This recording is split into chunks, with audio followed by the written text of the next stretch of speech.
ശബരിമലയിൽ മായം കലർന്ന നെയ്യ് വിതരണം ചെയ്തതിനു പിന്നിൽ മിൽമ ദേവസ്വം ബോർഡ് ഉദ്യോഗസ്ഥരുടെ ആസൂത്രിത നീക്കമെന്ന് ദേവസ്വം വിജിലൻസിന്റെ പ്രാഥമിക റിപ്പോർട്ട്. ക്ഷീരസഹകാരിയും ദേവസ്വം ബോർഡിൽ ഉന്നത പദവി വഹിച്ചിരുന്നയാളുമാണ് ഇടനിലക്കാരനായി പ്രവർത്തിച്ചതെന്നാണ് കണ്ടെത്തൽ. വിജിലൻസ് റിപ്പോർട്ട് ദേവസ്വം കമ്മീഷണർക്ക് കൈമാറി. നാളെ ചേരുന്ന ദേവസ്വം ബോർഡ് യോഗം വിഷയം ചർച്ച ചെയ്യും. ശബരിമലയിൽ മിൽമയുടെ വ്യാജനെയ്യ് എത്തിച്ചതിന് പിന്നിൽ ഉന്നതതലത്തിലെ ഗൂഢാലോചനയാണ് നടന്നിരിക്കുന്നത്. മിൽമ ഉദ്യോഗസ്ഥരും ദേവസ്വം ജീവനക്കാരും ഒത്തുകളിച്ചു എന്നാണ് ദേവസ്വം വിജിലൻസിന്റെ കണ്ടെത്തൽ. ദേവസ്വം ബോർഡിൽ അഡ്മിനിസ്ട്രേറ്റീവ് ഓഫീസർ പദവി വഹിച്ചയാളാണ് ഇടനിലക്കാരനായി പ്രവർത്തിച്ചത്.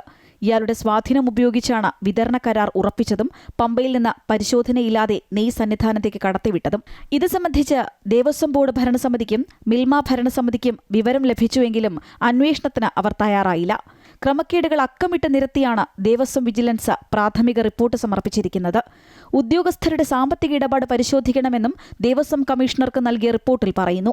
വൻ തട്ടിപ്പാണ് നടന്നതെന്നും വിശദമായ റിപ്പോർട്ടിന് ഒരാഴ്ചത്തെ സാവകാശം വേണമെന്നും വിജിലൻസ് അറിയിച്ചു. ഗുണനിലവാരം കുറഞ്ഞ നെയ്യ് ശബരിമലയിൽ എത്തിച്ചതിലെ സാമ്പത്തിക നഷ്ടം അന്വേഷിക്കാൻ ക്ഷീരവികസന വകുപ്പ് ജോയിന്റ് ഡയറക്ടറുടെ നേതൃത്വത്തിലുള്ള സമിതിയെ സർക്കാർ നിയോഗിച്ചിട്ടുണ്ട്. നാളെ ചേരുന്ന ദേവസ്വം ബോർഡ് യോഗം വിഷയം ഗൗരവത്തോടെ ചർച്ച ചെയ്യും. അമൃത ന്യൂസ്, തിരുവനന്തപുരം.